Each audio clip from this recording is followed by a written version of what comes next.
restaurants talaga dito na makikita, which is mga 18th century pa, ay nandito na. So samahan nyo ako at tikman natin ang mga oldest restaurants dito sa Binondo. So nandito na ako sa may arch. Yan. May isa pang arch dito eh. Filipino-Chinese Friendship Arch.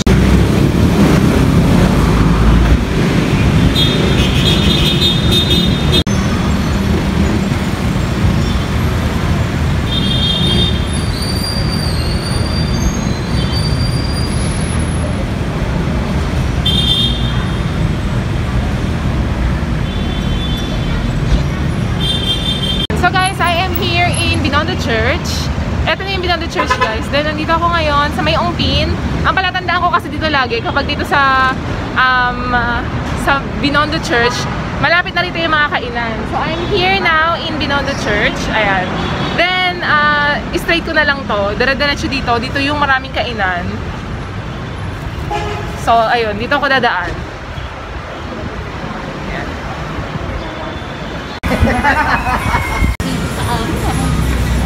So, hindi kalayuan sa may Binondo Church, guys. Dire-diretso lang. Nakita niyo itong Chuanqi. Isa dito sa pinaka matandang fast food dito. See? Binondo's oldest fast food since 1940.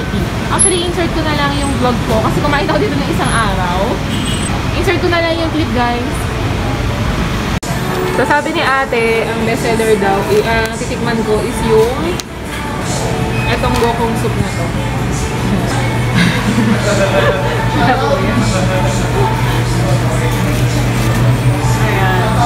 Ayan.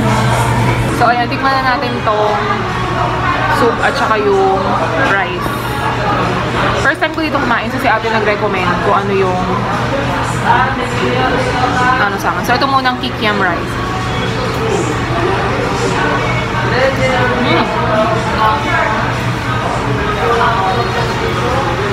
Actually, parang rice na may ulam na siya. Kahit hindi mo na ulaman. Ano siya? Parang medyo malagkit na rice. Tapos may mga bits siya nung kikiam. Kaya tikman natin yung soup.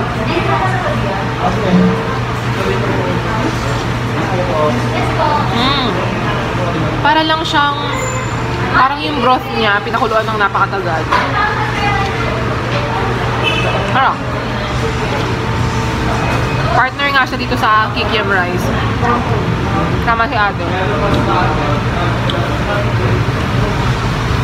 Tikman natin yung parang laman. Malambot naman. Parang may ganito siya oh. Parang may lapit ko. Parang merong litid o something. Hindi ko alam kung ano pero parang litid siya. Ayan. Tikman natin.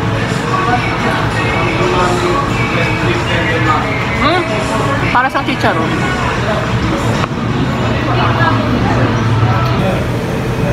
Chef! Thank you po, kuya. Kampo soup.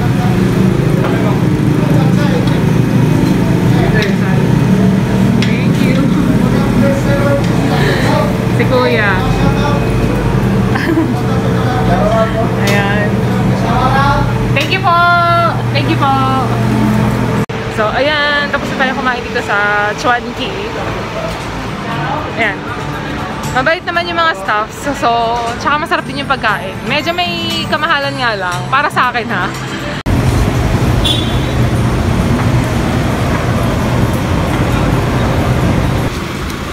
We are open for takeout. Ayan. Gusto mo ba nito? Hindi pa kayo nakinig. Andito ako ngayon sa Dongbei Dumplings. Ito yan. Dongbei Dumplings. Kaso ano siya, open for takeout lang. So tingnan natin kung pwede ako kumain dito sa may labas. Kahit dito lang sa may ano. Sige, magte-takeout ako. Then titry ko dito sa labas. Ayan guys, ito na yung takeout natin. Kakainin ko na lang dun mamaya sa may food court siguro. Titikman ko. So ayan guys, dito ngayon ako sa may park lang sa Divisoria. Pakita ko sa inyo. Ito sa may park dito sa may Binondo. So, ayan yung Binondo Church na dyan sa may likod. Saan ba? Basta dyan. Ayan. Kasi nga, take out lang sa Dongdoy Dumplings. Yan yung itsura niya, guys. May plastic. Tapos, ayan, may mga parang color green siya. So, tignan natin. Mukha naman siyang masarap. So, ayan yung dumplings nila. Parang yung sa loob niya is color green.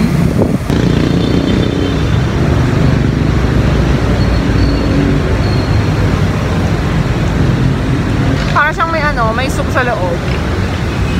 14 pieces, 200 pesos. Pwede na rin.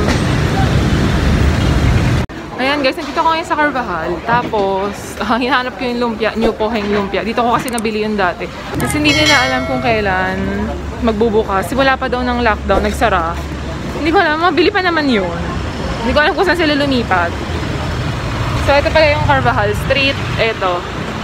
Yan, yung street na yan, dyan. Marami mga kainan din yan.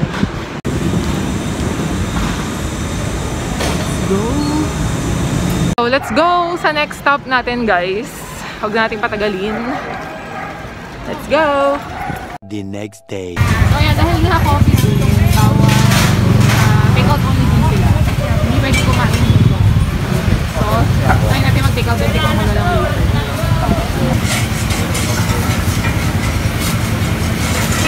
Isang size lang po yung shopping mall. Isang size.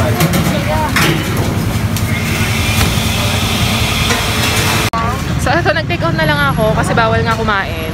So, tikman na lang natin to. Ganap tayo ng place na pwedeng magtikman. Wait, so ayan, fried nga siya. Pasensya na kayo sumaingi kasi tabi ako ng kalsada. So, ayan, ito nga yung siopaw na fried. Ayan, parang pinray nila yung ilalim. Then, tikman natin. Actually, hindi ako tinanong kung asado or bola-bola. Basta sinabi ko lang isa.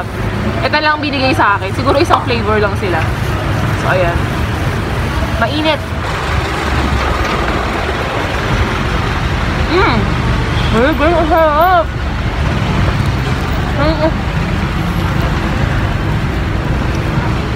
Yung loob niya, ang sarap. Parang bola-bola siya. Unang kagat ko pa lang ang sarap. Sarap. Parang gusto ko mag-uwi. Sarap. Promise, sarap. So, ayan guys yung loob niya. Ang dami niyang laman actually kasi sabi ko kanina parang ang mahal ng 30 pesos. Pero sulit naman pala siya kasi pag kinagat mo siya, punong-puno ng laman. Tapos masarap yung timpla niya sa loob. So, andito ako ngayon guys sa isa sa pinakamatanda dito na kainan sa Binondo. Itong ang Tin Manyosa restaurant. Kaso guys, ngayon ay wala silang dine-in kasi nga COVID. Sayang. May balak pa naman ako kainin dyan. Yung makimi at saka yung siomai. So, tinanong ko sila kung anong year nagsimula. Ang sabi is hindi daw nila alam kasi yung mga nagtitinda dito is mga apo-apo na. So, hindi pa nila alam. Hindi pa daw sila buhay. Is nandiyan na yung restaurant na yan. So, ayun. Maghanap na lang tayo ng iba na pwedeng mag-dine-in. Meron ako nakita dito actually. Pwedeng mag-dine-in. So, let's go.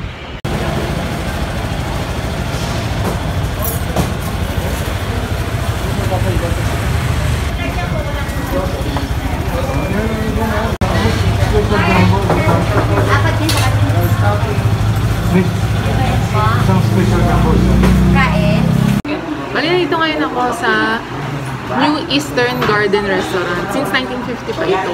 Pwede mag-dine-in naman dito as of now. And yung ambience ng restaurant medyo luma. Feel na feel mo din talaga. Luma siya. Yan. So, andito na yung order natin. Yan. Ang daming laman. Ito yung kanilang. Grabe, ano siya. Thick yung sauce niya. Tapos, so, ang dami niyang laman. Ang dami niyang gulay. Ang init pala. So, try natin lagyan lang. Hindi naman siya maalat. Sakto lang para sa akin. Pero try natin kung kapag may ganito. Harap din siya kapag may kalamansi. Sulit na to guys sa 105 pesos kasi ang dami niyang laman. May squid balls, may parang pork pa, May mga atay siya. Ayan. So, sulit na siya sa 105 pesos. Busog ka na dito. So, ito naman yung kanilang lumpia.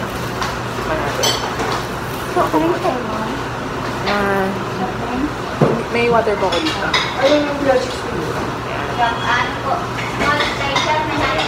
So, may kasama, of course, sauce.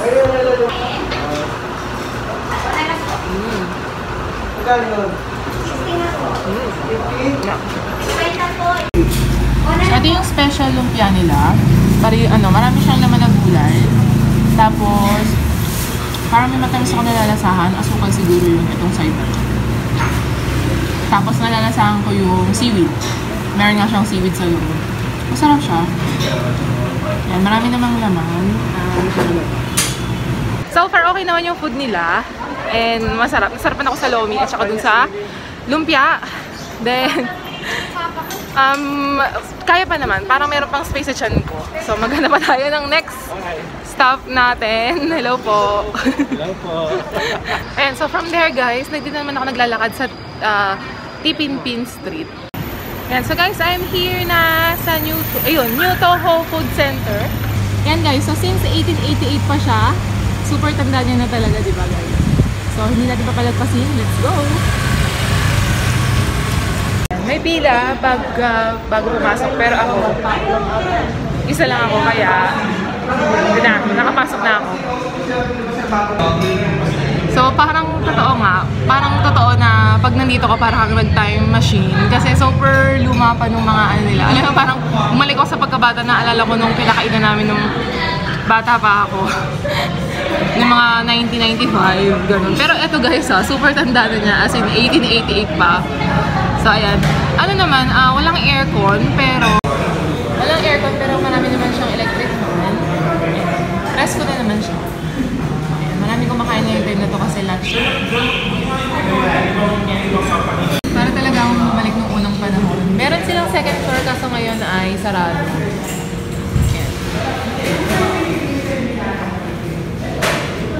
Okay lang ba? Malaki nga yung ano niya, yung kikya malaki. Then yung bestseller na pansit. Ito yung kikya, isang order pero malaki siya. Ayan, ilang slices. Tapos, ito rin. Old school din yung ano nila.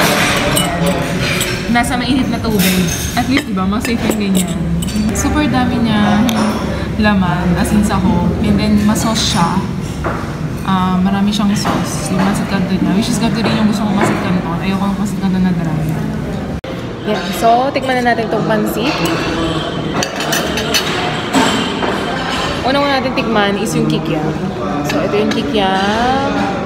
Siksik siya sa laman. Feeling ko hindi ko mauubos kasi sobrang dami. Sausaw natin sa sauce.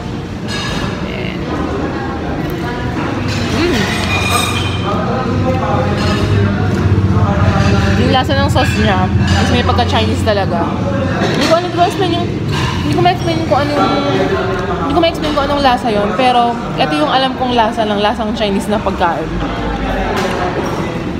Hindi siya anis eh. Pero, yan. Parang authentic na Chinese talaga yung lasa niya. Yung sauce niya, medyo matamis na maasim-asim. Hakto lang. Ito. Tignan natin yung pansit.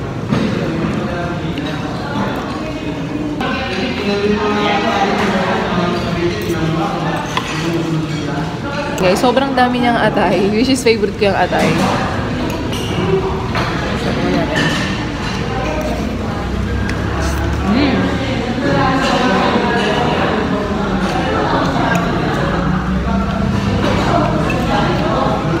Harap. Labas na yung lasa niya. Nakailang subo na ako.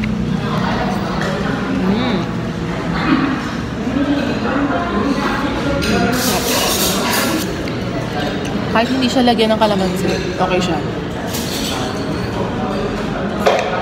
Sa akin, pasado siya.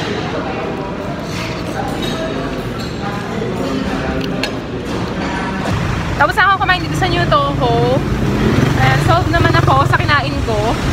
Isa lang yon sa mga pinakamatatandang restaurants dito. Pero guys, around here, habang naglalakad ako, nakita ko talaga na ang dami pang restaurants na matatanda.